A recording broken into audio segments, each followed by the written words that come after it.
Semua wajib pakai masker. Indonesia pasti bisa.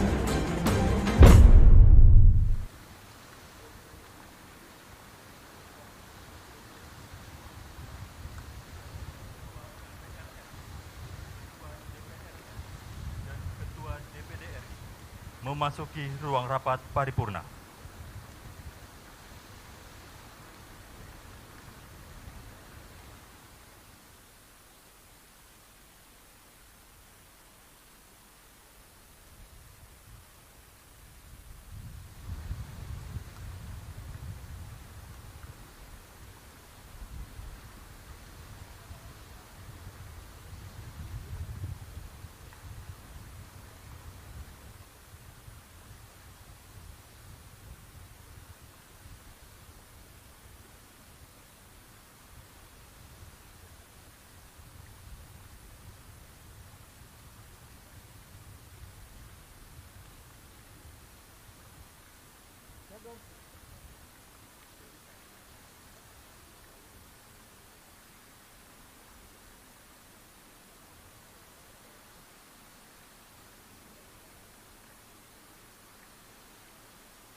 Lagu kebangsaan.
Mengheningkan Cipta dipimpin Ketua MPR RI.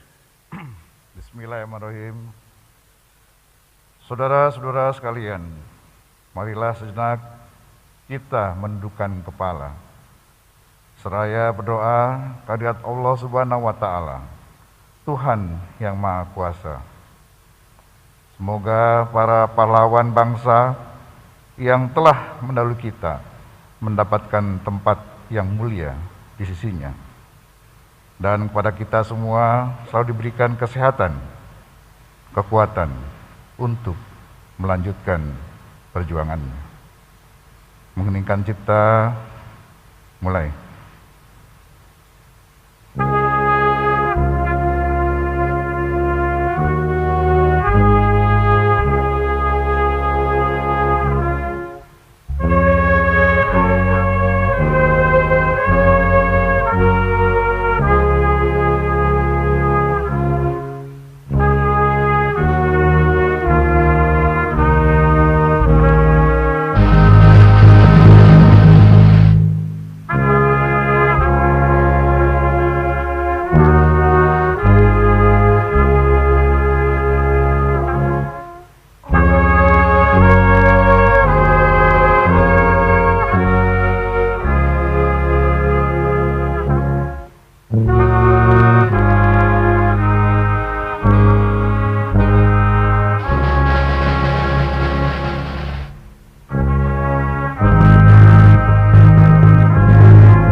pahlawan cipta selesai.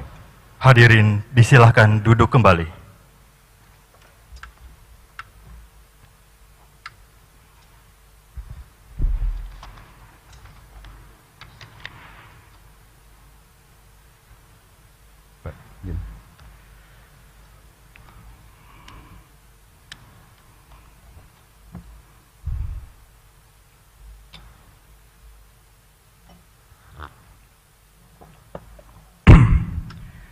Bismillahirrahmanirrahim.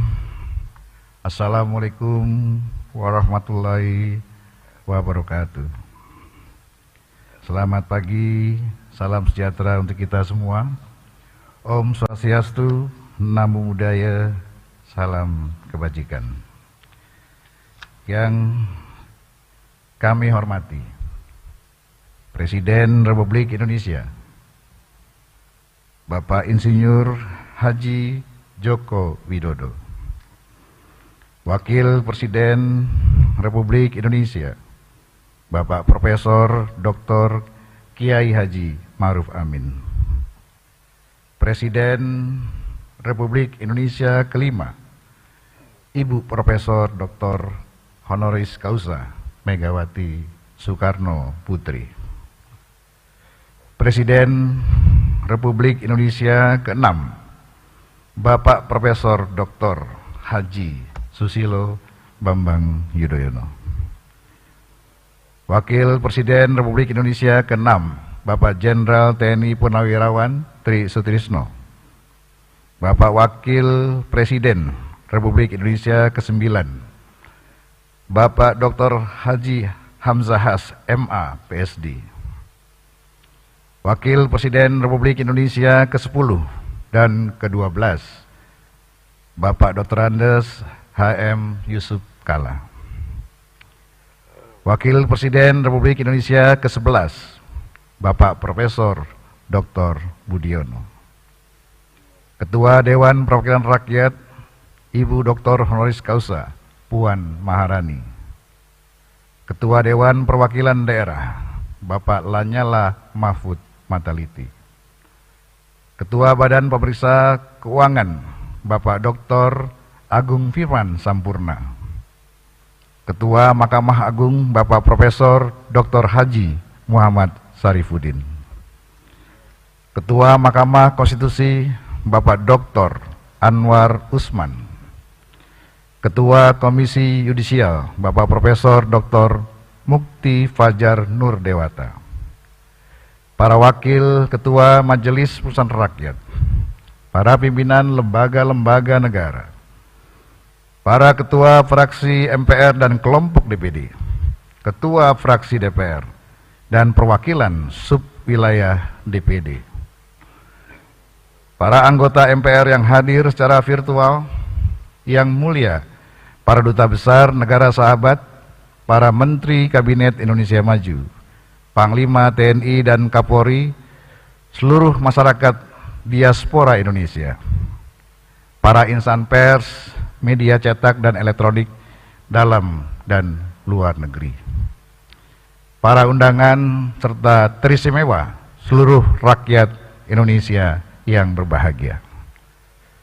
Sebagai catatan daftar hadir yang disampaikan Sekretariat Jenderal, sampai saat ini telah hadir 363 anggota dari 311 anggota MPR, DPR, DPD, baik yang diundang hadir secara fisik maupun secara virtual, dan telah menandatangani daftar hadir.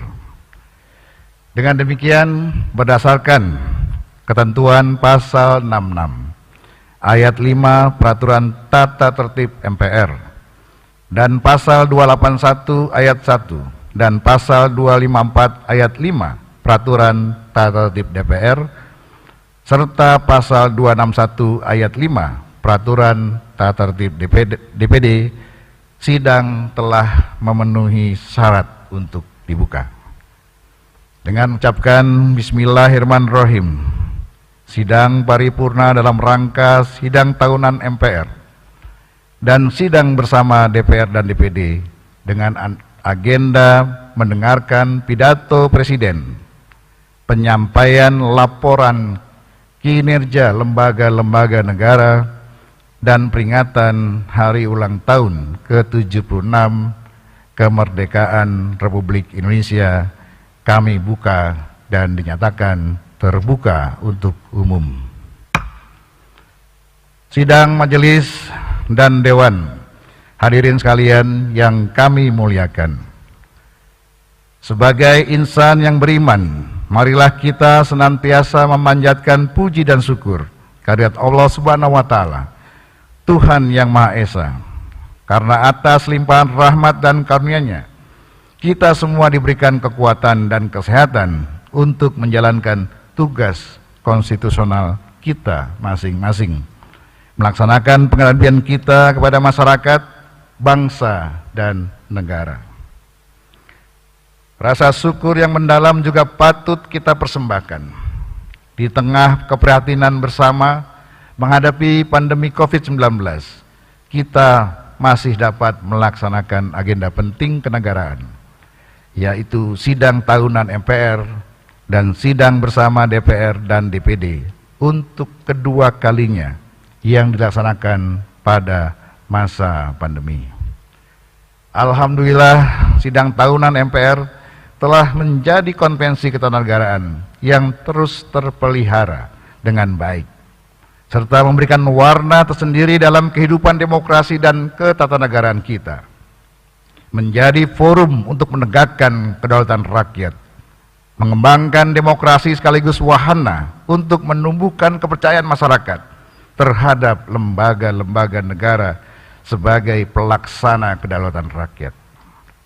Untuk itu izinkan kami selaku pimpinan dan anggota MPR, DPR, dan DPD menyampaikan terima kasih dan penghargaan yang setinggi-tingginya kepada Saudara Presiden Republik Indonesia, Bapak Insinyur Haji Joko Widodo, Saudara Wakil Presiden Republik Indonesia, Bapak Profesor Dr. Kiai Haji Ma'ruf Amin, serta seluruh pimpinan lembaga negara atas perkenannya hadir secara fisik memenuhi undangan kami dalam sidang tahunan MPR dan sidang bersama DPR dan DPD.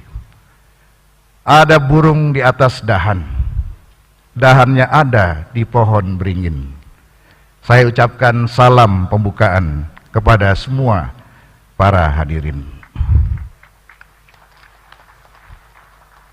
Sidang majelis dan dewan, hadirin sekalian yang kami muliakan. Di tengah keprihatinan kita menghadapi pandemi COVID-19, kita juga wajib bersyukur dan menyambut dengan sukacita karena esok hari bangsa Indonesia akan memasuki usianya yang ke-76 tahun. Sudah sepatutnya kita memberikan penghormatan yang setinggi-tingginya kepada para pejuang bangsa yang telah mengorbankan tenaga, harta, bahkan jiwanya untuk meraih kemerdekaan Indonesia. Melalui mimbar sidang paripurna ini, kami atas nama pimpinan dan anggota MPR, DPR dan DPD mengucapkan Dirgahayu ke-76 Republik Indonesia. Merdeka! Merdeka! Merdeka! Dengan semangat proklamasi 17 Agustus 1945, mari kita gelorakan semangat untuk mewujudkan visi Indonesia masa depan menjadi negara yang merdeka, bersatu, berdaulat, adil dan makmur berdasarkan Pancasila sebagaimana termaktub dalam pembukaan Undang-Undang Dasar Negara Republik Indonesia tahun 1945. Menjadi tugas dan tanggung jawab kita semua setelah 76 tahun Indonesia merdeka, kita lahirkan generasi muda yang tangguh, bersatu dan optimis sehingga memiliki kesiapan untuk mengambil alih estafet kepemimpinan nasional guna mewujudkan cita-cita bangsa menuju era Indonesia Emas 2045. Sidang majelis dan dewan, hadirin yang kami muliakan.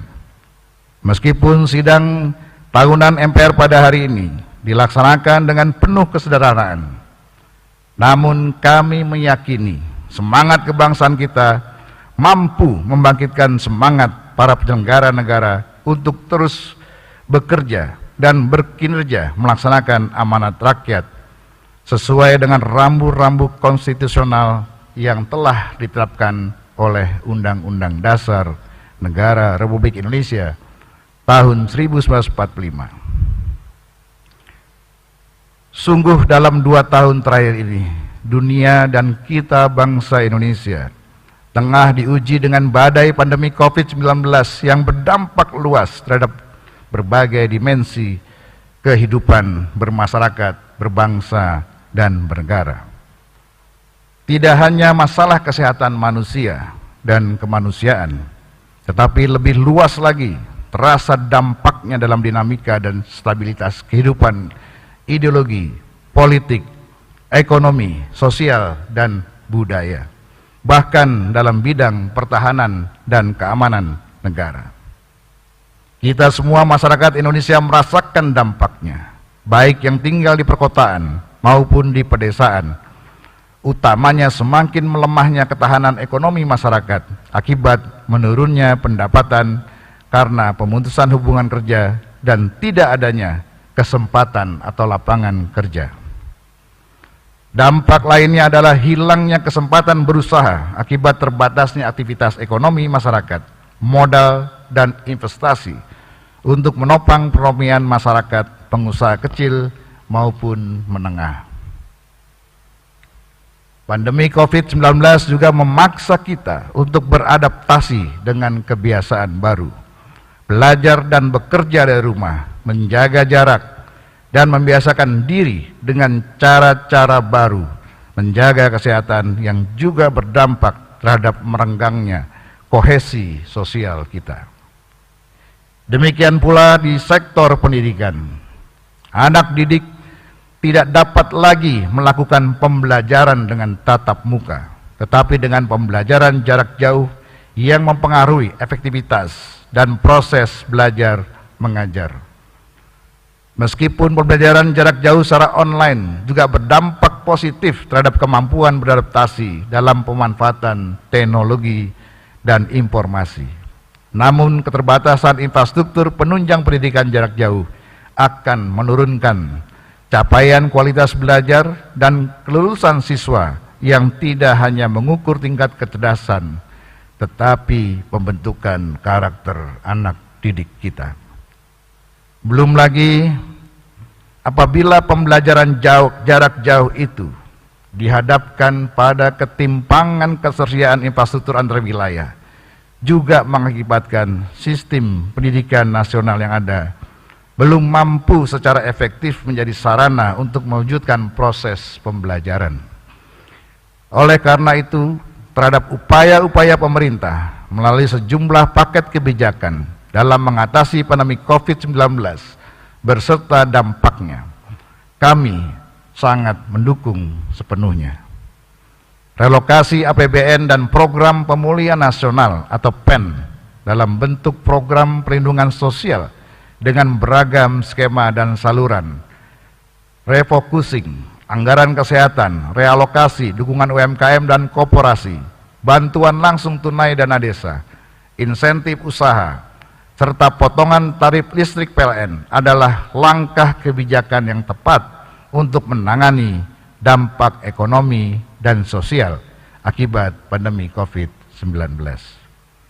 Sidang majelis dan dewan hadirin sekalian yang kami muliakan, pandemi COVID tidak hanya meruntuhkan sendi-sendi ekonomi, sosial, dan budaya, tetapi secara nyata telah membuat kita semua kehilangan sahabat, kerabat, anak, istri, suami, orang tua, dan sanak saudara yang meninggal dunia akibat COVID-19.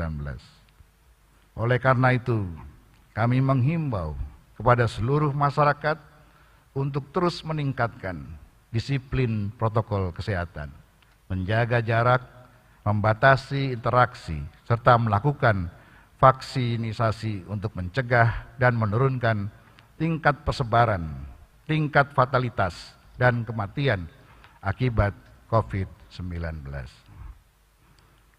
Kami juga mengajak kepada seluruh masyarakat Indonesia untuk membangun kekuatan bersama, mendukung kebijakan pemerintah.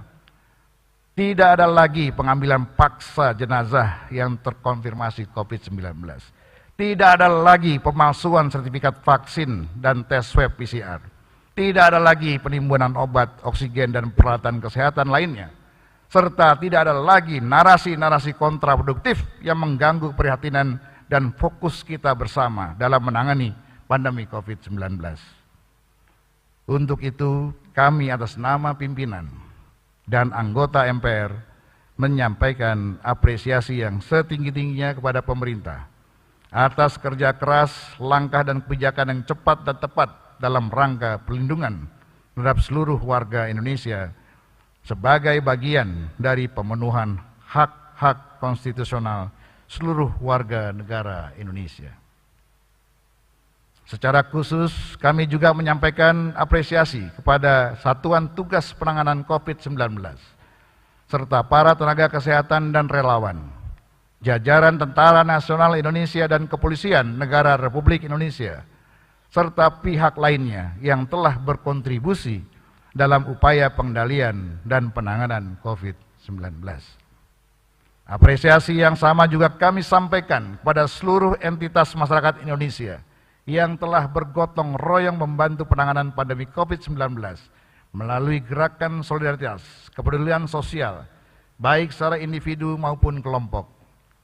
Saat perusahaan-perusahaan, kampus-kampus, organisasi massa dan profesi, komunitas-komunitas masyarakat, hingga relawan-relawan individu bersinergi dan berkolaborasi mendukung upaya pemerintah dalam menerangi COVID-19, kita semua merasakan betapa kuatnya jati diri bangsa Indonesia yang tidak dimiliki oleh bangsa-bangsa lainnya.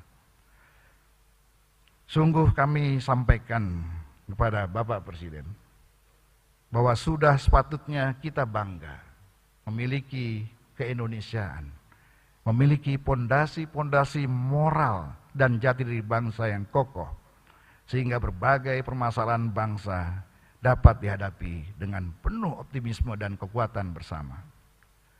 Sidang majelis dan dewan hadirin sekalian yang kami muliakan, sebagaimana kita pahami, pandemi COVID-19 tidak hanya memiliki dampak ekonomis yang nyata dengan meningkatnya angka pengangguran, kemiskinan, kesenjangan yang berpotensi menimbulkan permasalahan dalam bidang-bidang lainnya. Tetapi yang juga patut diwaspadai adalah potensi bangkitnya nilai-nilai, paham individualisme, komunisme, intoleransi, separatisme, radikalisme, terorisme, dan etno-nasionalisme di tengah ketidakpastian akibat pandemi COVID-19. Oleh karena itu, upaya memerangi pandemi COVID-19 beserta dampaknya tidak hanya dilakukan dengan meningkatkan ketahanan tubuh kita dengan vaksinisasi, tetapi harus dibarengi dengan upaya melakukan vaksinasi ideologi untuk meningkatkan ketahanan ideologi kita. Saya ulangi, harus dibarengi dengan upaya melakukan vaksinasi ideologi untuk meningkatkan ketahanan ideologi masyarakat kita. Dalam kerangka itu, pimpinan dan seluruh anggota MPR RI dengan segala keterbatasan yang ada terus melakukan vaksinasi ideologi Pancasila melalui sosialisasi 4 pilar MPR, yaitu Pancasila sebagai ideologi dan dasar negara, Undang-Undang Dasar Negara Republik Indonesia tahun 1945 sebagai konstitusi negara, NKRI sebagai bentuk negara, dan Bhinneka Tunggal Ika sebagai semboyan negara kepada seluruh lapisan masyarakat di seluruh wilayah tanah air. Melalui vaksinasi ideologi, kami meyakini segala potensi ancaman dan gangguan yang berpotensi memecah belah persatuan dan kesatuan bangsa akan dapat dicegah dan ditangkal. Dengan badai COVID-19 justru akan semakin memperkuat ketahanan ideologi bangsa kita, sehingga COVID-19 tidak hanya menjadi tantangan, tetapi menjadi peluang untuk bangkit beradaptasi dengan tuntutan dinamika situasi dan kondisi yang baru. Sidang majelis dan dewan, hadirin sekalian yang kami muliakan. Dalam melaksanakan tugas konstitusional, MPR telah menerima sejumlah aspirasi masyarakat dan daerah tentang pelaksanaan Undang-Undang Dasar Negara Republik Indonesia tahun 1945. Arus besar aspirasi masyarakat dan daerah menghendaki perlunya penataan sistem ketatanegaraan Indonesia, khususnya sistem manajemen pembangunan nasional yang lebih demokratis, transparan, akuntabel, terintegrasi, dan berkesinambungan. Berbagai pandangan masyarakat yang menyatakan bahwa visi yang sama dalam rencana pembangunan nasional dan daerah, baik dalam jangka pendek, jangka menengah, maupun jangka panjang, sangat diperlukan agar orientasi pembangunan nasional lebih fokus pada upaya pencapaian tujuan negara sebagaimana termaktub dalam pembukaan Undang-Undang Dasar Negara Republik Indonesia tahun 1945. Visi yang sama juga diperlukan mengingat Indonesia adalah negara besar dan majemuk dengan potensi geografis, demografis, dan sumber kekayaan alam yang besar, memiliki heterogenitas atas suku, agama, ras, budaya, dan bahasa yang berpotensi memunculkan dinamika perbedaan pandangan dan kepentingan, baik dalam bidang politik, ekonomi, sosial, budaya, pertahanan, dan keamanan. Atas tindak lanjut dari rekomendasi MPR periode 2009-2014 dan MPR periode 2014-2019, hasil kajian MPR periode 2019-2024 menyatakan bahwa perlunya pokok-pokok haluan negara atau PPHN yang bersifat filosofis dan arahan dalam pembangunan nasional untuk memastikan keberlangsungan visi dan misi negara sebagaimana termaktub dalam pembukaan Undang-Undang Dasar Negara Republik Indonesia tahun 1945. Keberadaan PPHN yang bersifat filosofis menjadi penting untuk memastikan potret wajah Indonesia masa depan 50 hingga 100 tahun yang akan datang, yang penuh dengan dinamika perkembangan nasional, regional, dan global sebagai akibat revolusi industri, perkembangan ilmu pengetahuan, teknologi, dan informasi. Keberadaan PPHN yang bersifat arahan dipastikan tidak akan mengurangi kewenangan pemerintah untuk menyusun cetak biru pembangunan nasional, baik dalam bentuk rencana jangka panjang maupun rencana pembangunan jangka menengah. PPHN akan menjadi payung ideologi dan konstitusional dalam penyusunan SPPN, RPJP, dan RPJM yang lebih bersifat teknokratis. Dengan PPHN, maka rencana strategis pemerintah yang bersifat visioner akan dijamin pelaksanaannya secara berkelanjutan, tidak terbatas oleh priorisasi pemerintah yang bersifat elektoral. PPHN akan menjadi landasan setiap rencana strategis pemerintah seperti pemindahan ibu kota negara dari Provinsi DKI Jakarta ke Provinsi Kalimantan Timur, pembangunan infrastruktur tol laut, tol langit, koneksitas antar wilayah, dan rencana pembangunan strategis lainnya. Namun demikian, untuk mewadahi PPHN dalam bentuk hukum ketetapan MPR sesuai dengan hasil kajian memerlukan perubahan Undang-Undang Dasar. Oleh karenanya diperlukan perubahan secara terbatas terhadap Undang-Undang Dasar Negara Republik Indonesia tahun 1945, khususnya penambahan wewenang MPR untuk menetapkan PPHN. Proses perubahan Undang-Undang Dasar sesuai ketentuan pasal 37 Undang-Undang Dasar Negara Republik Indonesia tahun 1945 memiliki persyaratan dan mekanisme yang ketat. Oleh karenanya, perubahan Undang-Undang Dasar hanya bisa dilakukan terhadap pasal yang diusulkan untuk diubah disertai dengan alasannya. Dengan demikian, perubahan terbatas tidak memungkinkan, sekali lagi, tidak memungkinkan untuk membuka kotak Pandora eksesif terhadap perubahan pasal-pasal lainnya. Apalagi semangat untuk melakukan perubahan adalah landasan filosofis politik kebangsaan dalam rangka penataan sistem ketatanegaraan yang lebih baik. Sidang majelis dan dewan hadirin yang kami muliakan, demikianlah beberapa hal yang dapat kami sampaikan terhadap perkembangan pelaksanaan wewenang dan tugas konstitusional MPR tahun 2020-2021. Selanjutnya, sebelum kita mendengarkan laporan kinerja lembaga-lembaga negara yang akan disampaikan oleh Presiden, sekaligus pidato kenegaraan Presiden dalam rangka peringatan Hari Ulang Tahun ke-76 Kemerdekaan Republik Indonesia, palu sidang akan kami serahkan kepada pimpinan DPR dan pimpinan DPD.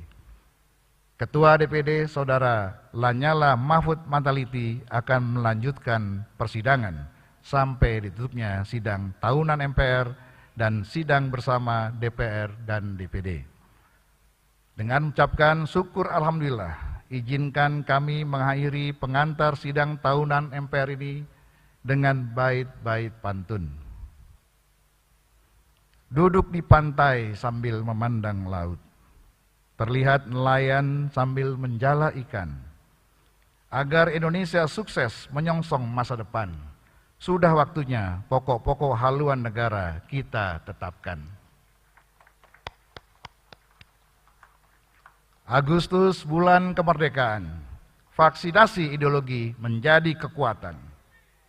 Terima kasih kami ucapkan, jaga terus persatuan dan kesatuan mereka. Sekian, wabillahi taufiq wa hidayah. Wassalamualaikum warahmatullahi wabarakatuh.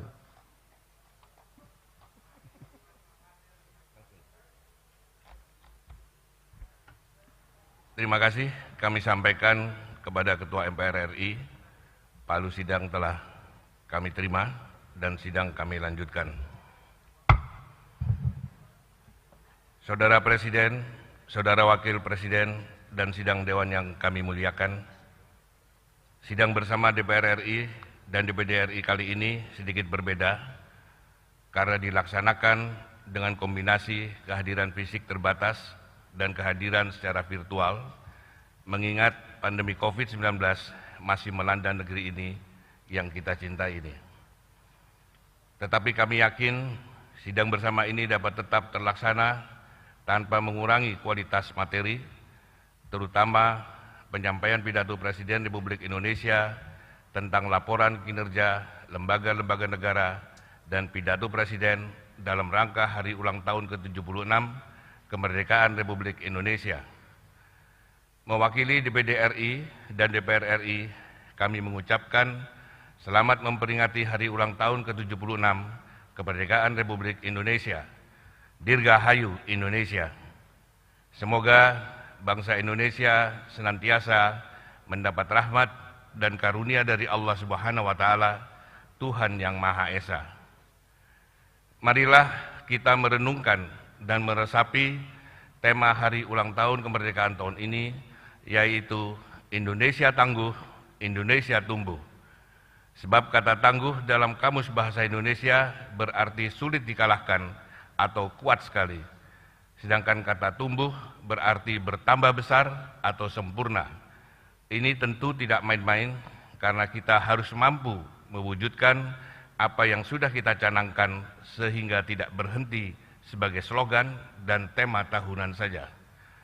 Oleh karena itu, dalam kesempatan ini, saya mengajak semua peserta sidang hari ini, mari kita fokuskan pikiran dan hati kita sebagai negarawan sejati untuk bersama melangkah mewujudkan Indonesia Tangguh, Indonesia Tumbuh.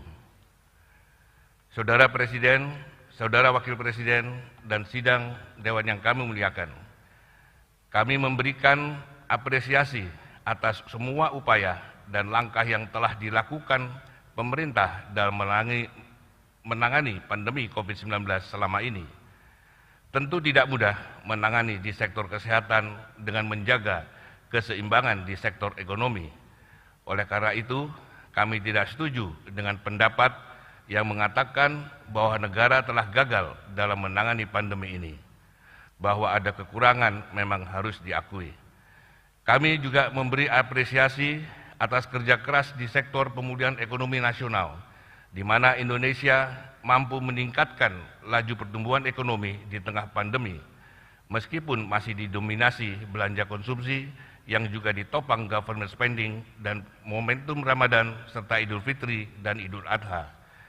Tentu kami berharap pertumbuhan ekonomi juga ditopang oleh indikator Purchasing Manager Index Manufaktur Indonesia yang baik, karena hal itu akan menunjukkan dengan terang apakah mesin ekonomi berjalan, sebab bila industri dan manufaktur berjalan berarti supply chain juga berjalan, kredit bank bergulir, buruh terus bekerja, dan market menyerap barang. Kami juga berharap industri yang berjalan bukan hanya didominasi industri farmasi saja, tetapi juga industri yang padat karya lainnya. Memang di setiap musibah dan bencana selalu ada hikmah. Pandemi COVID-19 ini juga memberikan hikmah, dan hikmah terbesar adalah kita sebagai bangsa mengetahui kelemahan-kelemahan fundamental yang selama ini belum terungkap secara terang benderang. Tentu hikmah ini bukan untuk direnungi saja, tetapi menjadi titik awal pekerjaan besar bangsa ini ke depan. Dengan pandemi ini, kita menyaksikan dan melihat sendiri bagaimana ketahanan sektor kesehatan kita. Ketika terjadi ledakan korban COVID-19, rumah sakit nyaris kolaps, tenaga medis berguguran, fasilitas kesehatan dan alat medis yang kekurangan di sana-sini. Juga kualitas kesehatan masyarakat kita yang ternyata rentan dengan komorbid. Kita jadi mengetahui dengan terang benderang bagaimana industri alat kesehatan kita yang masih didominasi produk impor, sementara beberapa anak bangsa yang mencoba memproduksi sejumlah alat pendukung medis di tengah pandemi belum mendapat kepercayaan dari kita sendiri, mulai dari ventilator sampai vaksin merah putih dan vaksin Nusantara. Pandemi juga memberikan hikmah kepada kita di sektor pendidikan yang selama ini tidak terbuka secara terang benderang, yaitu kualitas pembelajaran ketika dihadapkan kepada pola baru, belajar dari jarak jauh atau online, termasuk kesiapan dukungan sarana dan dukungan infrastruktur di desa dan pelosok negeri. Pandemi juga memberi hikmah kepada kita tentang ketahanan sektor sosial bangsa ini, terutama bagaimana negara hadir menjangkau masyarakat yang membutuhkan bantuan sosial. Penyempurnaan database terhadap penerima bantuan harus menjadi pekerjaan kita hari ini, apalagi dengan karakteristik penduduk yang memiliki mobilitas urbanisasi yang tinggi, ditambah dengan banyaknya penduduk yang belum tersentuh akses perbankan. Pandemi juga memberi hikmah sekaligus pekerjaan besar kepada kita untuk memikirkan ulang bagaimana ketahanan ekonomi bangsa ini di sektor produksi dalam negeri, mulai dari skala UKM hingga menengah besar. Kita sudah melihat bagaimana UMKM yang mengandalkan transaksi langsung di pasar merasakan dampak dari konsekuensi pembatasan sosial. Sementara marketplace melalui sejumlah unicorn lebih banyak diisi barang impor dan hanya menjadikan anak bangsa kita sebagai dropshipper dan pedagang yang membuka toko saja. Saudara Presiden, Saudara Wakil Presiden, dan sidang Dewan yang kami muliakan, tentu banyak hikmah dan tugas berat yang masih harus kita kerjakan sebagai negara yang diharapkan tangguh dan tumbuh ini. Tetapi yakinlah bahwa setelah kesulitan pasti ada kemudahan. Selama kita tidak berputus asa terhadap rahmat dan karunia Tuhan yang Maha Esa. Negara ini negara besar karena lahir dari kerajaan dan kesultanan Nusantara yang telah memiliki peradaban yang unggul. Para raja dan sultan Nusantara juga secara langsung turut membentuk lahirnya negara ini melalui dukungan mereka kepada para pendiri bangsa saat itu. Tercatat dalam sejarah bagaimana para sultan dan raja Nusantara memberikan sumbangan mereka kepada Indonesia di awal kemerdekaan. Salah satunya sumbangan uang 13 juta gulden dari Sultan Siak dan pesawat kepresidenan serta emas Monas dari tokoh dan rakyat Aceh.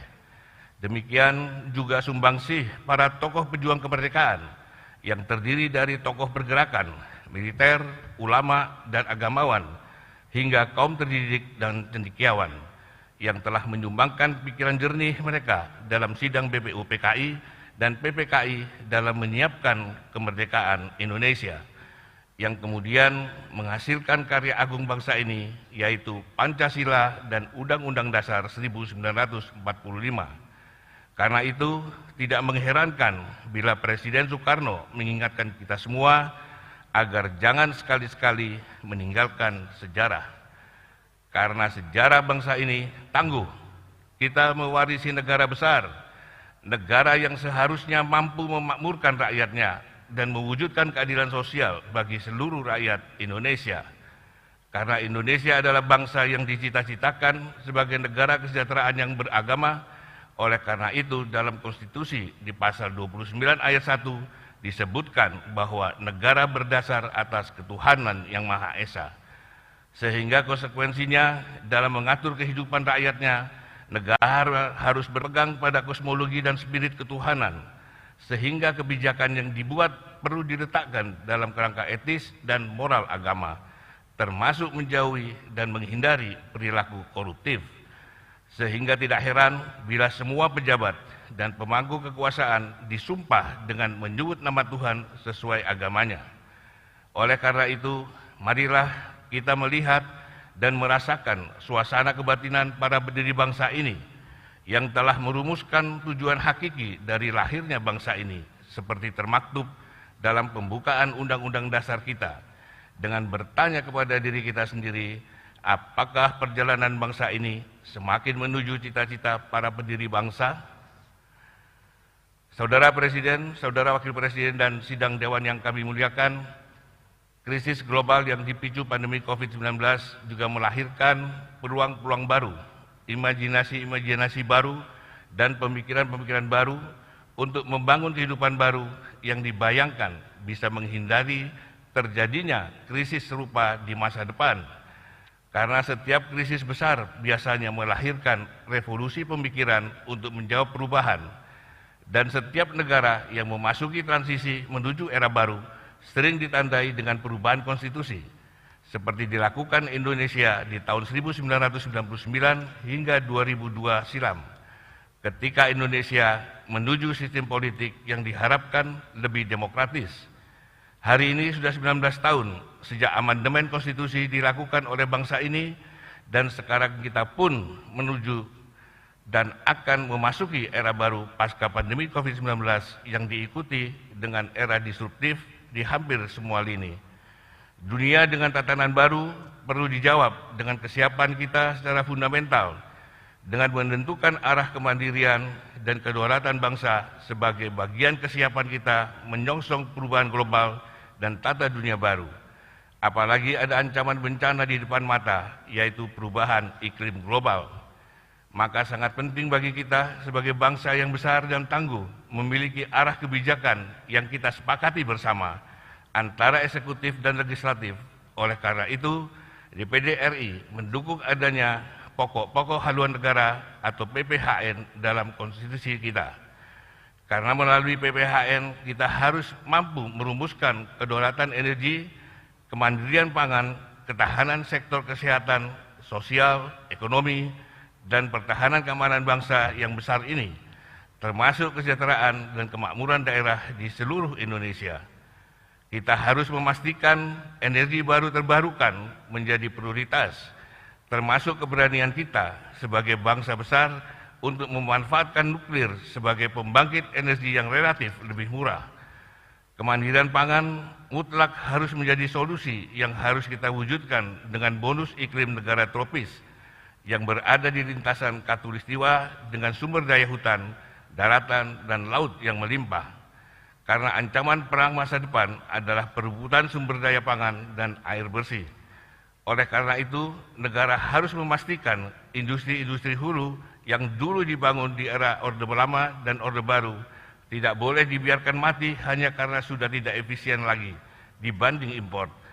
Justru sebaliknya, harus kita restorasi, karena sebagai negara yang besar dan tangguh, kita mutlak memiliki heavy industry di sektor-sektor strategis, terutama untuk mewujudkan kemandirian pangan. Sehingga kita juga harus melakukan koreksi atas kebijakan perekonomian nasional yang tertuang di dalam pasal 33 Undang-Undang Dasar 1945, di mana kita sadar atau tidak sejak amandemen konstitusi yang lalu dengan dalih efisiensi, maka cabang-cabang produksi yang penting bagi negara dan yang menguasai hajat hidup orang banyak telah kita serahkan kepada pasar.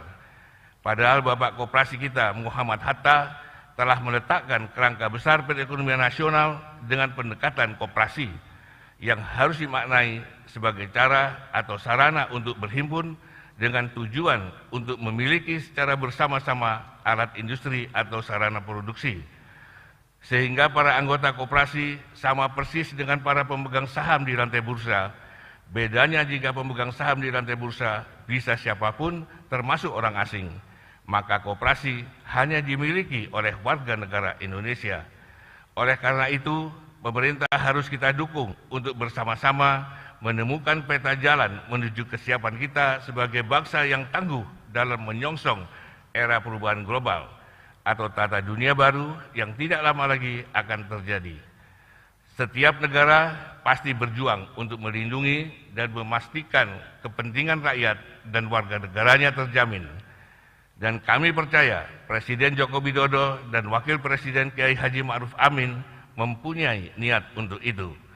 Dan DPD RI tidak akan berhenti menyuarakan kepentingan rakyat di daerah yang kami dapat dari seluruh penjuru tanah air, dari Sabang sampai Merauke, dari Miangas sampai Rote, karena kami ingin mewujudkan Indonesia tangguh dan Indonesia tumbuh dengan mengusung slogan DPD RI, dari daerah untuk Indonesia. Saudara Presiden, Saudara Wakil Presiden, dan sidang Dewan yang kami muliakan, sampailah kita pada puncak agenda sidang tahunan MPR RI dan sidang bersama ini, dan kita akan mendengarkan pidato kenegaraan Presiden Republik Indonesia. Kepada Saudara Presiden, kami persilahkan.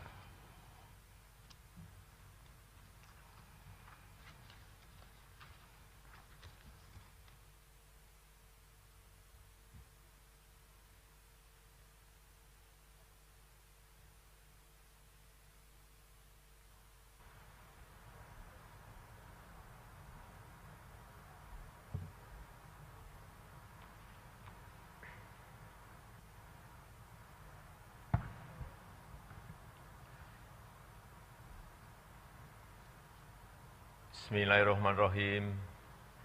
Assalamualaikum warahmatullahi wabarakatuh. Selamat pagi, salam sejahtera bagi kita semuanya. Om Swastiastu, Namo Buddhaya, salam kebajikan. Yang saya hormati Wakil Presiden Republik Indonesia, Bapak Profesor Kiai Haji Ma'ruf Amin, yang saya hormati Ketua, para Wakil Ketua, dan para anggota MPR Republik Indonesia. Yang saya hormati Ketua, para Wakil Ketua, dan para anggota DPR Republik Indonesia. Yang saya hormati Ketua, para Wakil Ketua, dan para anggota DPD Republik Indonesia.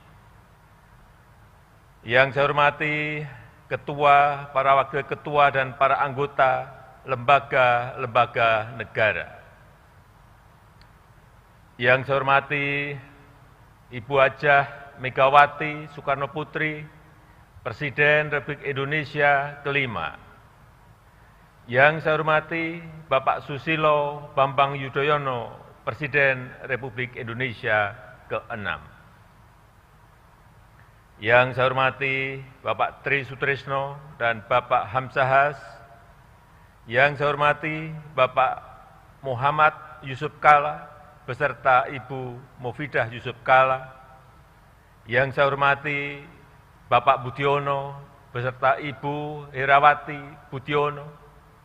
Yang saya hormati Yang Mulia para Duta Besar negara-negara sahabat dan para pimpinan perwakilan badan dan organisasi internasional.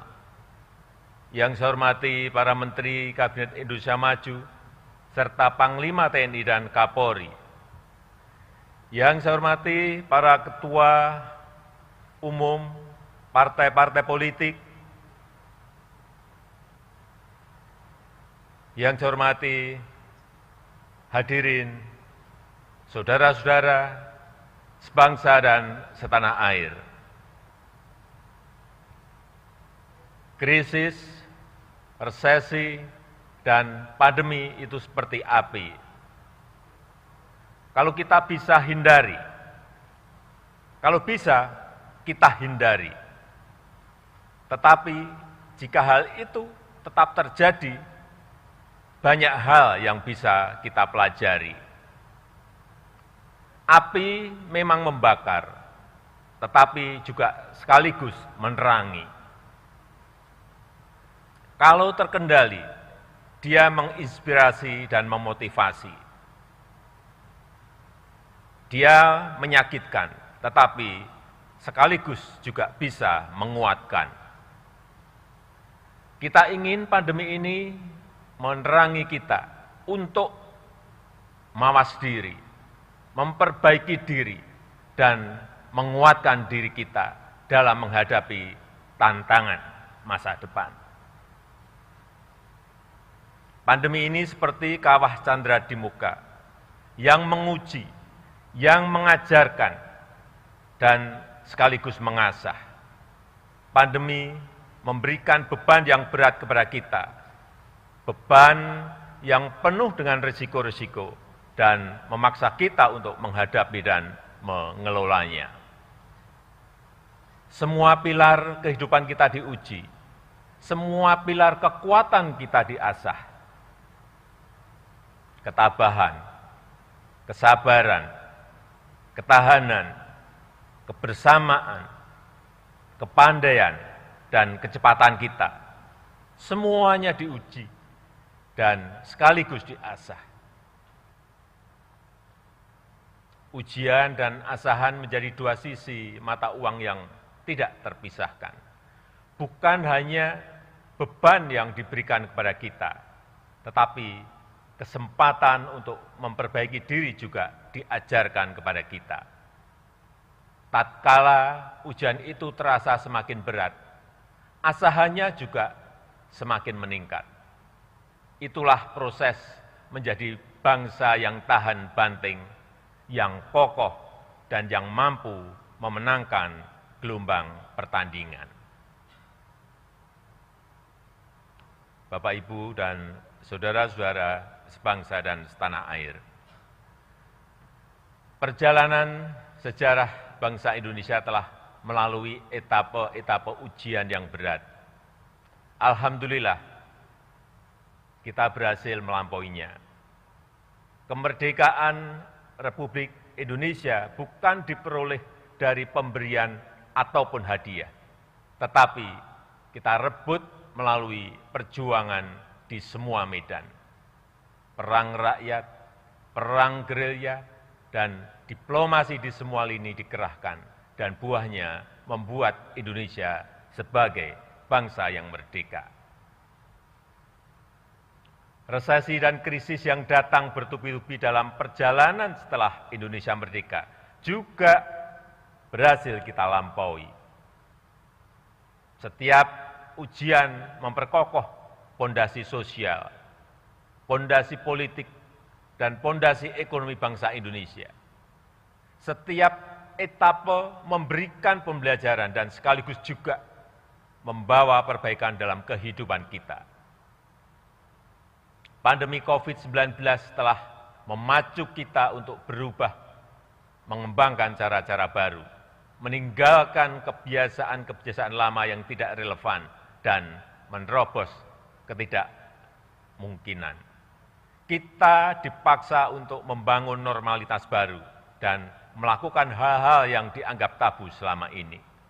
Memakai masker, menjaga jarak, tidak bersalaman, dan tidak membuat keramaian adalah kebiasaan baru yang dulu dianggap tabu. Bekerja dari rumah, belajar daring, pendidikan jarak jauh, serta rapat dan sidang secara daring telah menjadi kebiasaan baru yang dulu kita lakukan dengan ragu-ragu. Di tengah dunia yang penuh disrupsi sekarang ini, karakter berani untuk berubah, berani untuk mengubah, dan berani untuk mengkreasi hal-hal baru merupakan fondasi untuk membangun Indonesia maju. Kita telah berusaha bermigrasi ke cara-cara baru di era revolusi industri 4.0 ini, agar bisa bekerja lebih efektif, lebih efisien, dan lebih produktif. Adanya pandemi COVID-19 sekarang ini, akselerasi inovasi semakin menyatu dalam keseharian kehidupan kita. Bapak, Ibu, dan saudara-saudara yang saya hormati. Selama 1,5 tahun diterpa pandemi telah terjadi penguatan yang signifikan dalam perilaku dan infrastruktur kesehatan kita, dan sekaligus penguatan kelembagaan nasional kita. Kesadaran, partisipasi, dan kegotong royongan masyarakat menguat luar biasa. Kelembagaan pemerintah lintas sektor dan lintas lembaga negara serta antara pusat dan daerah sampai dengan desa juga mengalami konsolidasi. Hal ini membuat kapasitas sektor kesehatan meningkat pesat dan semakin mampu menghadapi ketidakpastian yang tinggi dalam pandemi. Dari sisi masyarakat, kesadaran terhadap kesehatan semakin tinggi. Kebiasaan mencuci tangan, memakai masker, dan menjaga jarak telah menjadi kesadaran baru. Gaya hidup sehat, menjaga kebersihan lingkungan, berolahraga dan mengkonsumsi makanan yang bernutrisi terasa semakin membudaya. Hal ini merupakan modal besar untuk menuju masyarakat yang lebih sehat dan dalam pengembangan SDM yang berkualitas. Kesadaran dan antusiasme masyarakat untuk divaksin, memperoleh layanan kesehatan, memperoleh pengobatan, serta saling peduli untuk yang semakin tinggi. Pandemi telah mengajarkan bahwa kesehatan adalah agenda bersama. Pandemi telah menguatkan institusi sosial di masyarakat dan semakin memperkuat modal sosial kita. Jika ingin sehat, warga yang lain juga harus sehat. Jika ada seseorang yang tertular COVID-19, maka hal ini akan membawa resiko bagi yang lainnya. Penyakit adalah masalah bersama dan menjadi sehat adalah agenda kita bersama. Kapasitas kelembagaan negara dalam merespon pandemi juga semakin terkonsolidasi dan bekerja semakin responsif. Kita tahu bahwa pandemi harus ditangani secara cepat dan terkonsolidasi dengan merujuk kepada data, ilmu pengetahuan, dan teknologi. Kita juga paham bahwa praktek demokrasi, akuntabilitas, dan tata kelola yang baik harus dijunjung tinggi. Kerjasama antar lembaga serta kepemimpinan yang responsif dan konsolidatif menjadi kunci dalam menangani pandemi. Sejak awal pandemi, lembaga legislatif dan lembaga pemeriksa memberikan dukungan kepada pemerintah untuk cepat mengkonsolidasikan kekuatan fiskal. TNI, Polri, dan birokrasi dari tingkat nasional sampai ke tingkat desa terus bahu-membahu dalam melakukan pendisiplinan protokol kesehatan, 3T, termasuk vaksinasi dan penyiapan fasilitas isolasi terpusat. Hampir semua Forkompinda bergerak terpadu dalam mengatasi permasalahan kesehatan dan perekonomian. Manajemen lapangan dalam testing, tracing, dan treatment, serta vaksinasi telah mengasah kepemimpinan di semua level pemerintahan. Saya yakin kapasitas respon kita dalam menghadapi ketidakpastian di bidang kesehatan dan di bidang-bidang lain juga semakin baik dan semakin kokoh. Penyediaan layanan kesehatan oleh pemerintah maupun swasta juga mengalami peningkatan yang menggembirakan. Layanan kesehatan di banyak daerah bertambah cukup signifikan, baik dalam hal penambahan kapasitas tempat tidur maupun fasilitas pendukungnya. Yang sangat mengharukan dan membanggakan adalah kerja keras dan kerja penuh pengabdian dari para dokter, para perawat dan tenaga kesehatan yang lainnya. Kemandirian industri obat, vaksin, dan alat-alat kesehatan masih menjadi kelemahan serius yang harus kita pecahkan. Tetapi pandemi telah mempercepat pengembangan industri farmasi di dalam negeri, termasuk pengembangan vaksin merah putih dan juga oksigen untuk kesehatan. Ketersediaan dan keterjangkauan harga obat akan terus kita jamin dan tidak ada toleransi sedikitpun terhadap siapapun yang mempermainkan misi kemanusiaan dan kebangsaan ini. Selain itu, pemerintah bekerja keras mengerahkan semua sumber daya demi mengamankan pasokan kebutuhan vaksin nasional. Namun, pada saat yang sama, Indonesia juga terus memperjuangkan kesetaraan akses terhadap vaksin untuk semua bangsa. Sebab perang melawan COVID-19 tidak akan berhasil jika ketidakadilan akses terhadap vaksin masih terjadi.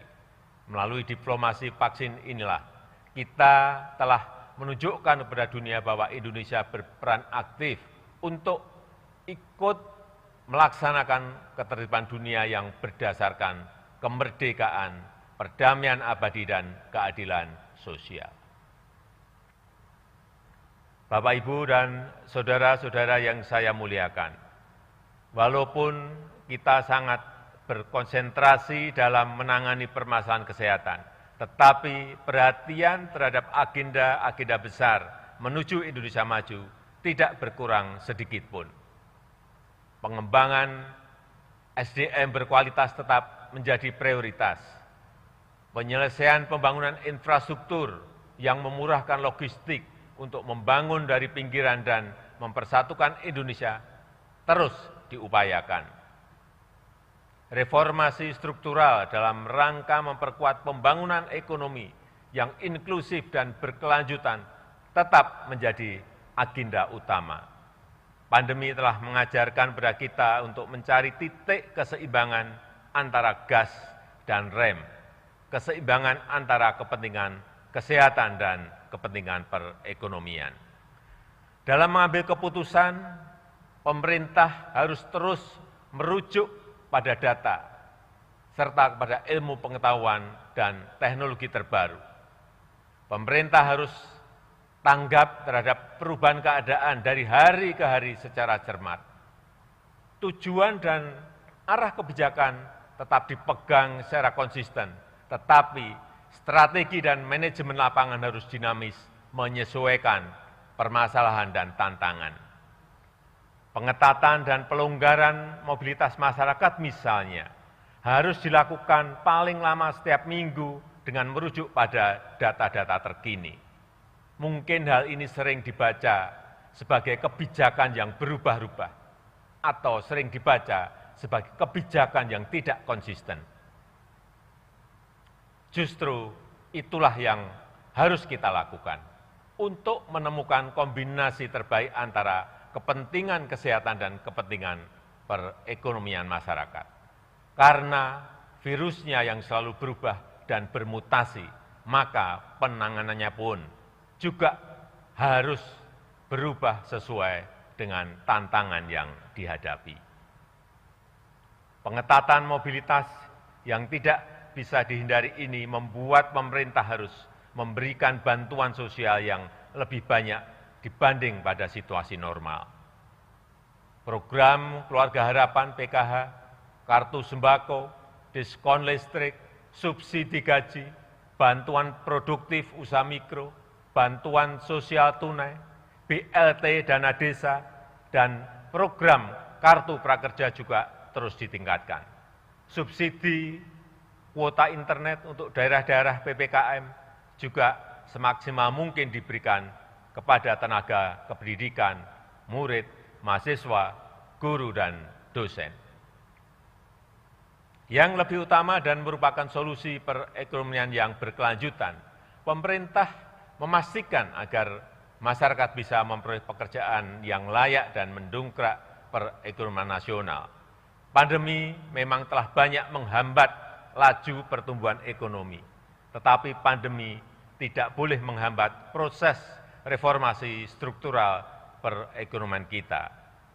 Struktur ekonomi kita yang selama ini lebih dari 55%-nya dikontribusikan oleh konsumsi rumah tangga, harus terus kita alihkan menjadi lebih produktif dengan mendorong hilirisasi, mendorong investasi, dan mendorong ekspor. Fokus pemerintah adalah menciptakan sebanyak mungkin lapangan kerja baru yang berkualitas. Implementasi Undang-Undang Cipta Kerja terus kita percepat. Minggu yang lalu, pemerintah telah meluncurkan OSS, Online Single Submission, yang sangat mempermudah semua level dan jenis usaha, apalagi bagi jenis-jenis usaha yang berisiko rendah. Urusan perizinan, pengurusan insentif, dan pajak bisa dilakukan jauh lebih cepat, lebih transparan, dan lebih mudah. Kesempatan ini harus dimanfaatkan oleh pelaku UMKM untuk mengembangkan usahanya. Pada periode Januari sampai Juni 2021, realisasi investasi Indonesia tidak termasuk sektor hulu migas dan jasa keuangan sedikitnya 442,8 triliun rupiah, dengan rincian 51,5% di luar Jawa dan 48,5% di Jawa. Investasi ini menyerap lebih dari 620.000 tenaga kerja Indonesia. Penambahan investasi di bulan-bulan depan kita harapkan bisa memenuhi target 900 triliun rupiah, serta menciptakan lapangan kerja baru dan menggerakkan perekonomian secara signifikan. Perkembangan investasi harus menjadi bagian terintegrasi dengan pertumbuhan ekonomi yang inklusif dan berkeadilan. Peningkatan kelas pengusaha UMKM menjadi agenda utama. Berbagai kemudahan disiapkan untuk menumbuhkan UMKM, termasuk kemitraan strategis dengan perusahaan besar, agar cepat masuk dalam rantai pasok global. Hal ini diharapkan dapat meningkatkan daya saing produk UMKM serta meningkatkan pemerataan dan kemandirian ekonomi masyarakat. Ekosistem investasi dan kolaborasi di dunia usaha ini juga dimaksudkan untuk memperkuat perkembangan ekonomi berbasis inovasi dan teknologi, khususnya ke arah ekonomi hijau, green economy, dan ekonomi biru, blue economy yang berkelanjutan.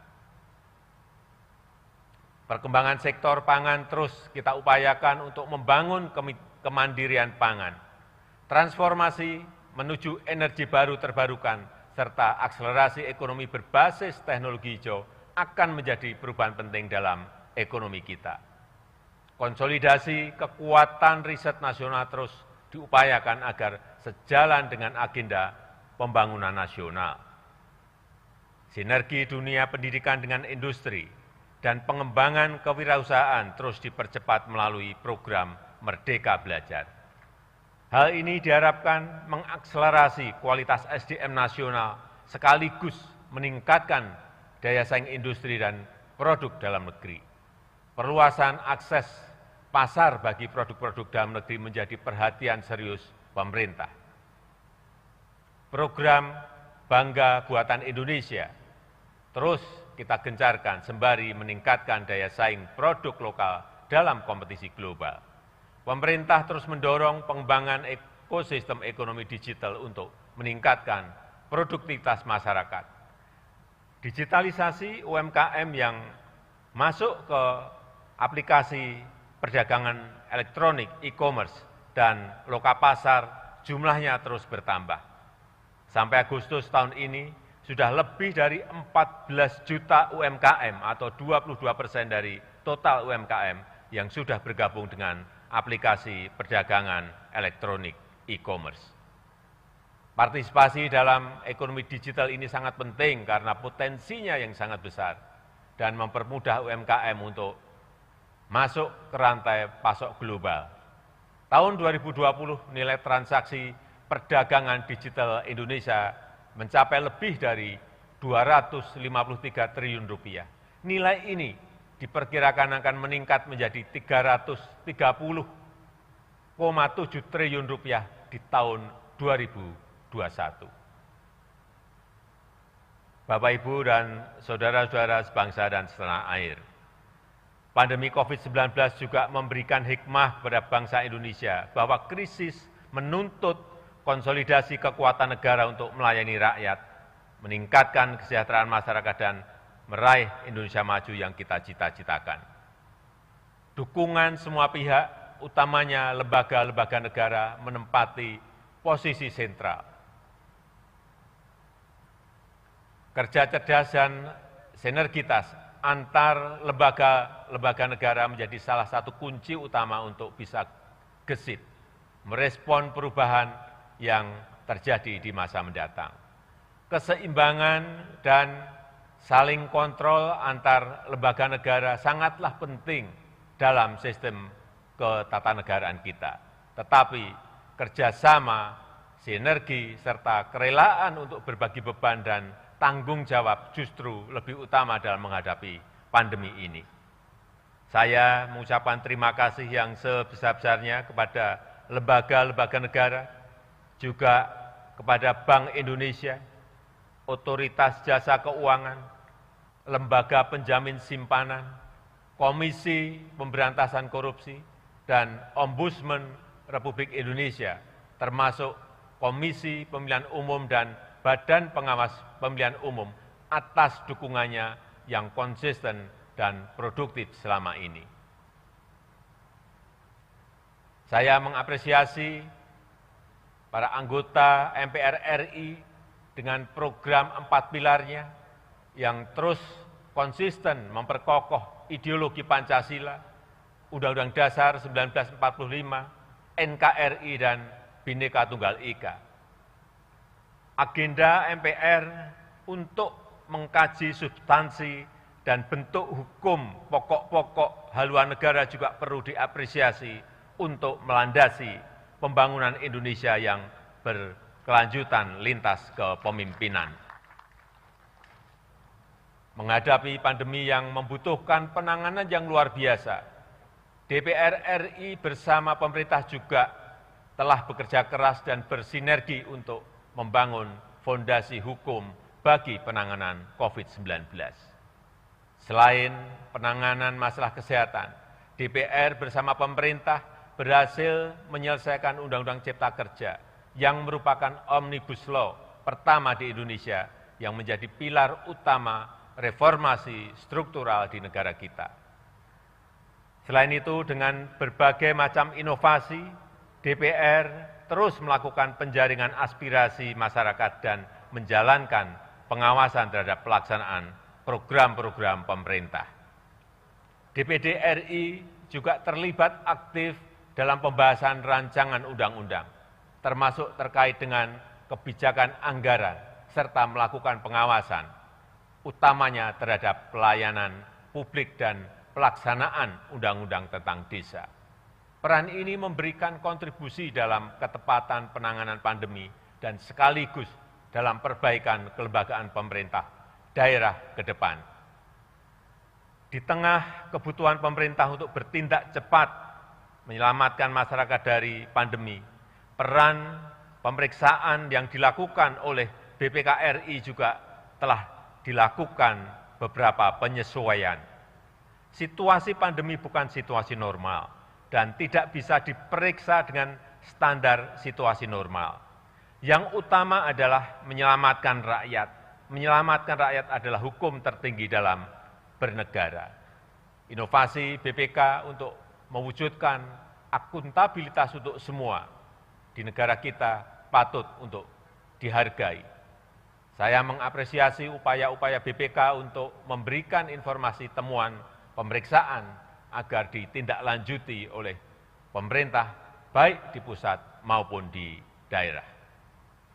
Walaupun di era pandemi, kecepatan kerja dalam pelayanan peradilan juga tidak bisa ditunda, bahkan harus dipercepat.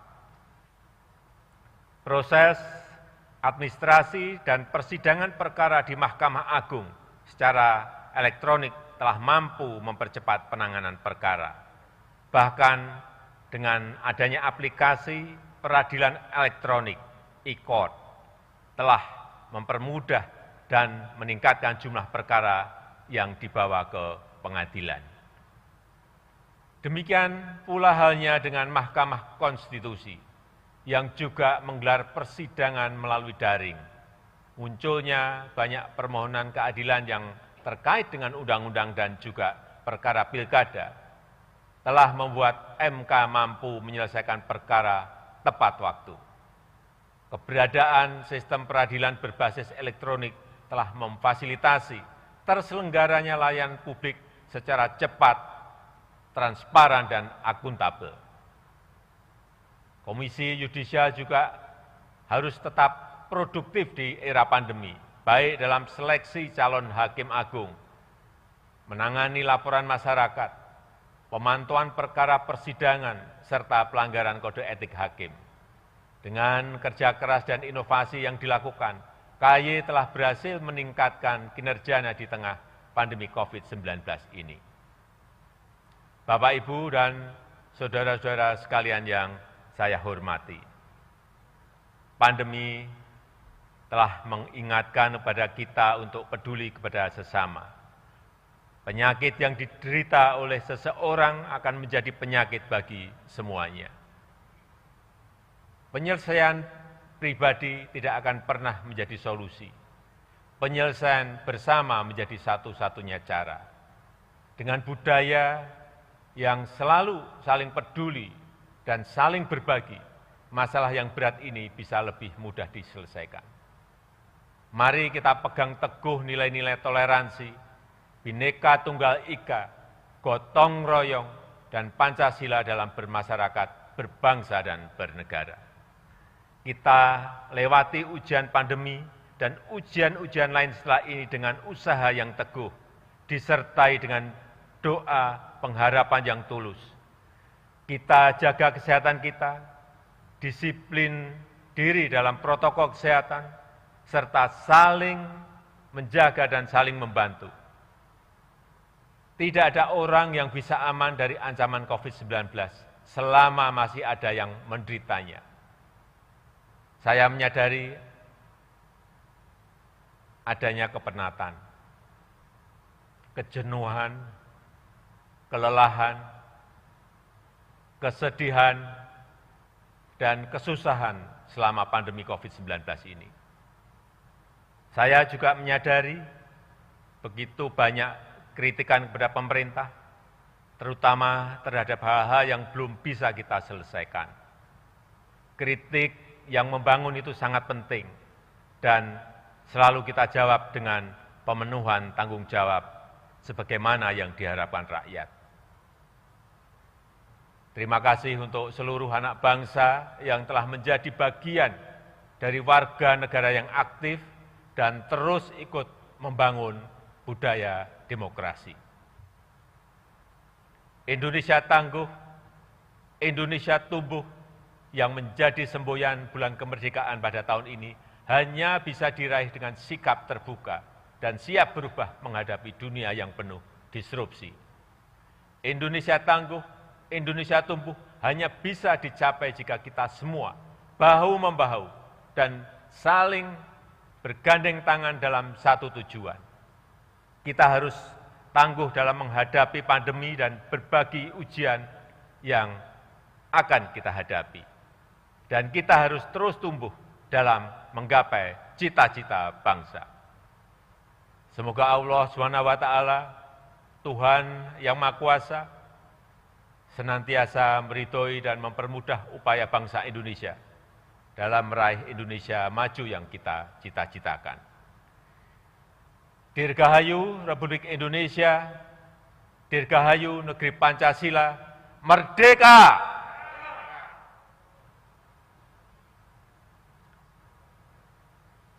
Busana yang saya pakai ini adalah pakaian adat suku Baduy.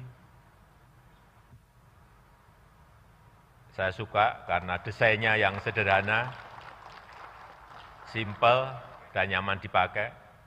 Saya juga ingin mengucapkan terima kasih pada Pak Jaro Saija, Tetua Adat Masyarakat Baduy, yang telah menyiapkan baju adat ini. Terima kasih. Wassalamualaikum warahmatullahi wabarakatuh. Om Santi Santi Santi Om. Namo Buddhaya. Salam kebajikan.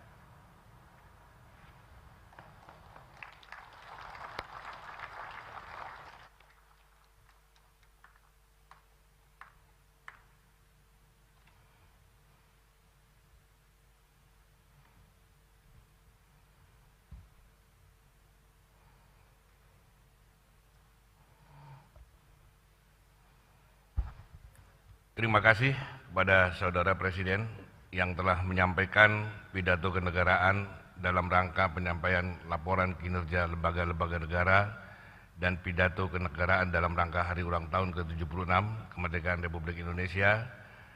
Selanjutnya kami persilahkan Saudara Habib Nabil Al-Musawah, Wakil Ketua Komisi Dakwah Majelis Ulama Indonesia, untuk membacakan doa.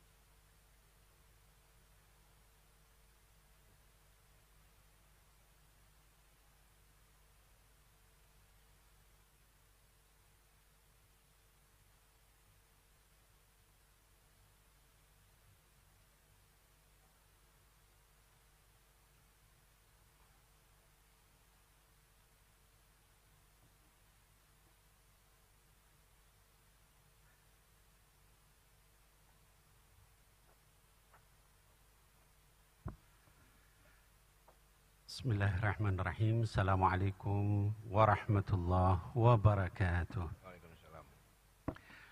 Salam sejahtera untuk kita semuanya. Izinkan kami mewakili Ketua Umum Majelis Ulama Indonesia untuk menyampaikan doa.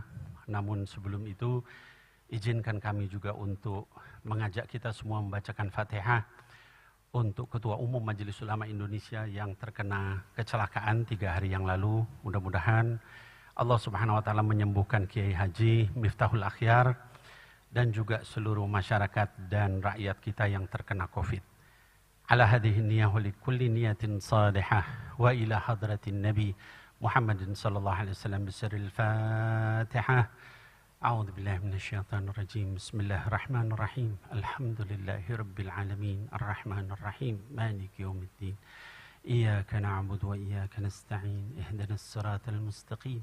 Siratal ladzina an'amta 'alaihim ghairil maghdubi 'alaihim waladdallin. Amin. Terima kasih. Kita lanjutkan, saya akan membaca doa di dalam syariat ajaran Islam, dan bagi sahabat-sahabat yang non-muslim silahkan berdoa berdasarkan agamanya masing-masing. Amin ya Allah ya Rabbal Alamin. Bismillahirrahmanirrahim. Allahumma inna nahmaduka wa nasta'inuka wa nastahdik wa na'udhu bika wa natawakkalu alaik wa nuthni alaikal khaira kullah. Ya Allah, sesungguhnya kami memujimu, meminta tolong kepadamu, dan memohon petunjuk darimu. Kami berlindung dan bertawakal kepadamu, dan kami memujimu dengan segala kebaikan. Allahumma salli wa sallim wa barik ala abdika wa nabiyyika wa rasulika sayyidina Muhammad sallallahu alaihi wasallam wa ala alihi wa ashabihi ajma'in. Ya Allah, sampaikan salawat, salam dan keberkahan kepada hamba Nabi dan Rasulmu Muhammad sallallahu alaihi wasallam beserta seluruh keluarga dan sahabatnya. Allahumma ighfir lana wa liwalidina warhamhum kama rabbawna sighara. Ya Allah, ampuni kami dan ampuni pula kedua orang tua kami dan sayangi mereka seperti kasih sayang mereka saat mendidik kami di waktu kecil. Rabbana zalamna anfusana wa illam taghfir lana wa tarhamna lanakunanna minal khasirin. Ya Allah, kami sudah menzolimi diri kami sendiri. Jika Engkau tidak mengampuni dan merahmati kami, pasti kami termasuk orang-orang yang merugi. Allahumma inna nas'aluka ridhaka wal jannah wa ma qarraba ilaiha min qawlin wa amalin wa na'udzu bika min sakhatika wan nar wa ma qarraba ilaiha min qawlin wa amalin. Ya Allah, kami memohon kepadamu ridha dan syurgamu serta semua ucapan maupun perbuatan kami yang bisa mendekatkan kami kepada syurgamu.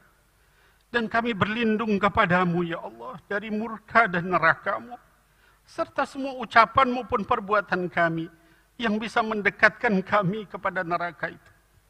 Allahumma ja'alna minal maqbulin fi hadha syahr al-haram, wa khussana fihi bil ajri al-wafir wal ata' al-jazil. Ya Allah, jadikan kami termasuk orang-orang yang diterima semua amalnya di bulan kemuliaan yaitu bulan Muharram ini. Dan berikanlah kepada kami pahala dan anugerah yang melimpah. Allahumma inna nas'aluka khaira ma sa'alaka abduka wa rasuluka Muhammadun sallallahu alaihi wasallam wa ibaduka salihun. Wa na'udhu bika min syarri ma sta'adaka minhu abduka wa rasuluka Muhammadun sallallahu alaihi wasallam wa ibaduka salihun. Ya Allah, kami memohon kepadamu segala kebaikan yang pernah dimohonkan oleh hamba dan Rasulmu Nabi Muhammad sallallahu alaihi wasallam dan hamba-hambamu lain yang soleh. Dan kami berlindung kepadamu, ya Allah, dari segala keburukan yang mereka pernah meminta perlindunganmu daripadanya. Allahumma aslih lana dinana alladhi huwa asmatu amrina wa aslih lana dunyana allati fiha ma'ashuna wa aslih lana akhiratana allati ilaiha ma'aduna. واجعل الحياة زيادة لنا في كل خير واجعل الموت راحة لنا من كل شر. Ya Allah, perbaiki agama kami yang merupakan penjaga semua urusan kami. Perbaiki dunia kami, ya Allah, yang menjadi tempat kami mencari nafkah. Dan perbaiki akhirat kami, ya Allah, karena hanya kepadanya kami akan kembali. Dan jadikan kehidupan kami sebagai penambah semua jenis kebaikan. Dan jadikan kematian kami sebagai pembebasan bagi kami dari semua beban dan derita, ya Allah. Allahumma rahmataka narju, fala takilna ila anfusina tarfat ain, wa aslih lana sya'nana kullah, la ilaha illa anta. Ya Allah, hanya rahmat-Mu yang kami harapkan. Maka jangan Engkau sandarkan kami untuk mengurus diri kami walau hanya sekejap mata saja. Dan perbaiki oleh-Mu, ya Allah, semua urusan kami. Karena sesungguhnya hanya Engkaulah Tuhan kami. Allahumma tahhir qulubana minan nifaq, wa a'malana minar riya, wa alsinatana minal kadhib, wa a'yunana minal khiyanah. Innaka ta'lamu kha'inatal a'yun, wa ma tukhfis sudur. Ya Allah, bersihkan hati kami dari kemunafikan. Bersihkan amal kami dari riya. Bersihkan lisan kami dari dusta. Bersihkan mata kami dari khianat. Karena sesungguhnya Engkau maha mengetahui pengkhianatan mata dan apa yang kami sembunyikan dalam dada. Allahumma kfina bihalalika an haramik, wa bita'atika an ma'siyatik, wa bifadlika amman siwak, ya hayyu ya qayyum, ya dal jalali wal ikram. Ya Allah, cukupkan kami dengan yang halal daripada yang haram. Cukupkan kami dengan ketaatan kepadamu dari bermaksiat kepadamu. Dan cukupkan kami dengan karunia-Mu dari selain-Mu. Wahai yang maha hidup, lagi berdiri sendiri. Allahumma aslih wulata umurina. Allahumma aslih wulata umurina. Allahumma aslih wulata umurina. Wa wafiqhum lil'adli fi ra'ayahum. Warrifqi bihim. والائتناء بمصالحهم وحببهم إلى الرعية وحبب الرعية إليهم. Ya Allah, perbaiki para pemimpin kami, baik di pemerintahan, di MPR, DPR maupun DPD RI. Ya Allah, perbaiki para pemimpin kami, baik di pemerintahan, MPR, DPR maupun DPD RI. Ya Allah, perbaiki para pemimpin kami, baik di pemerintahan, MPR, DPR maupun DPD RI. Bimbing mereka semua, ya Allah, dalam menegakkan keadilan. Bimbing mereka dalam menyayangi dan memperhatikan kepentingan rakyat. Tumbuhkan kecintaan mereka kepada rakyat, ya Allah, dan kecintaan rakyat kepada mereka. Allahumma wafiqhum li siratikal mustaqim wal amali biwadhaifi dinikal qawim waj'alhum hudatan muhtadin birahmatika ya arhamar rahimin. Ya Allah, bimbing para pemimpin kami ke jalan-Mu yang lurus. Bimbing mereka agar bekerja demi agama-Mu yang benar. Jadikan para pemimpin kami semua teladan yang mendapat petunjuk dari-Mu, ya Allah.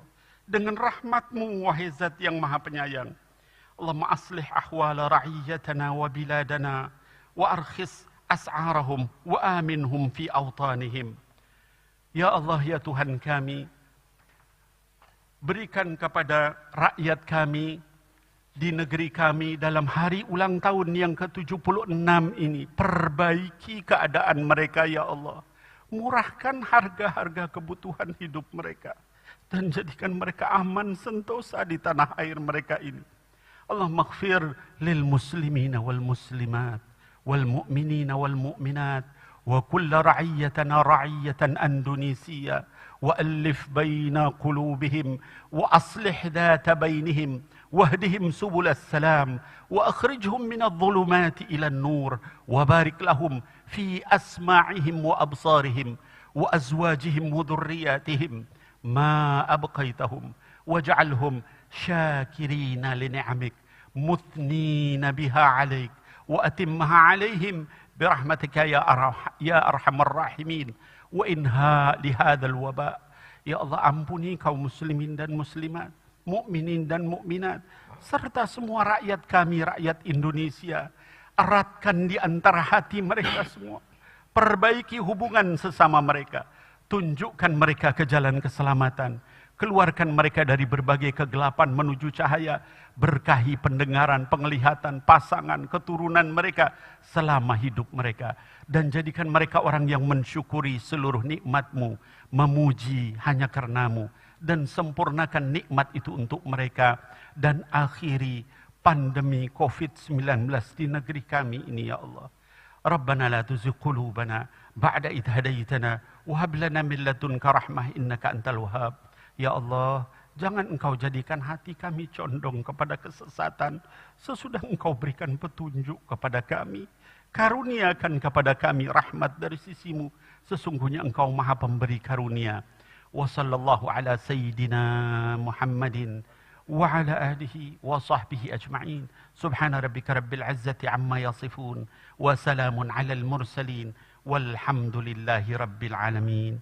Amin ya Allah ya rabbal alamin. Assalamualaikum warahmatullahi wabarakatuh. Salam sejahtera bagi kita sekalian.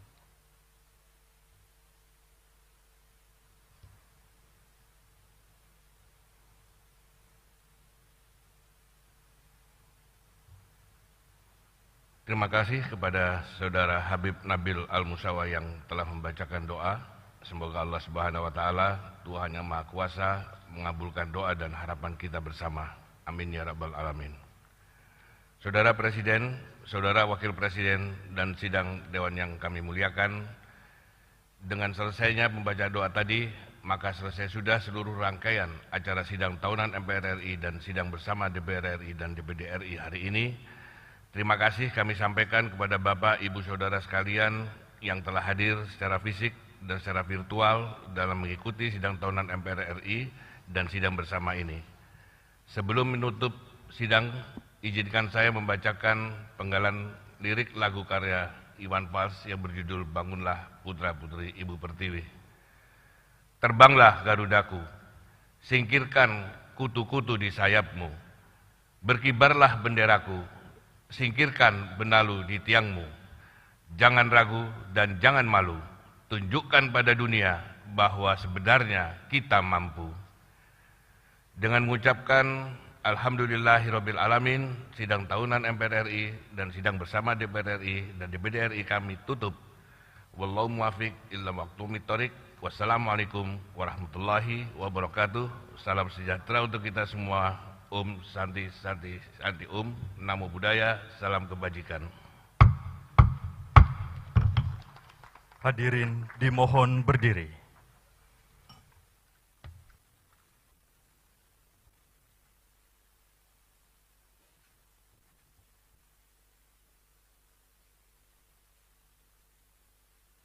Lagu Kebangsaan Indonesia Raya.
Presiden Republik Indonesia dan Wakil Presiden Republik Indonesia didampingi Ketua MPR RI, Ketua DPR RI, dan Ketua DPD RI berkenan meninggalkan ruang rapat paripurna.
Terima kasih sudah nonton.